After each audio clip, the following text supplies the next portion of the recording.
There's probably remnants. I would say at least the keel, probably a lot of the ribs. Deep below Caddo Lake's murky, dark water lies a mystery as to what happened to the Mitte Stevens steamboat. It was opulent. It carried a lot of well-to-do. On February 12, 1869, the boat was traveling from New Orleans to Jefferson with 111 passengers and crew. The Mitte Stevens dropped off some people, probably some cargo, at Shreveport and made its way. It got into the 12-mile bayou, headed toward what is now Caddo Lake. It was almost midnight, but the captain wanted to make Jefferson by morning. He ordered the fire baskets lit. These big wrought iron baskets stuck out and it lit the way. It was just this big burning torch on the front.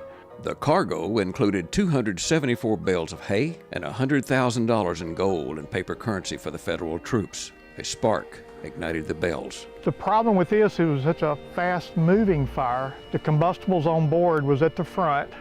The captain steered it in toward the bank, which was the common procedure during an emergency like that, and you leave it under full throttle so the paddles are churning. 64 people died in the watery grave. If you jumped off the sides, the wheels were turning, the big paddles. It was a side wheeler. People were getting pulled into that and killed and drowned. Some say that the Mitte Stevens was due to tragedy from the very beginning. The reason is boats with their names that start with the letter M, which is the 13th letter of the alphabet, are very unlucky.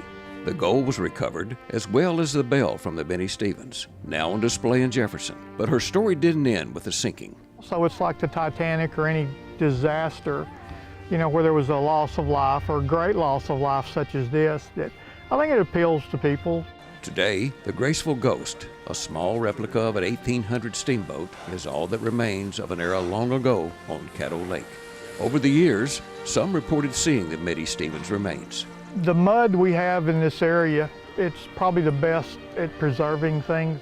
A research team only found oil field debris. So much trash is down there that when they tried to hunt it down, there were too many anomalies. A disaster that continues to spark people's imagination.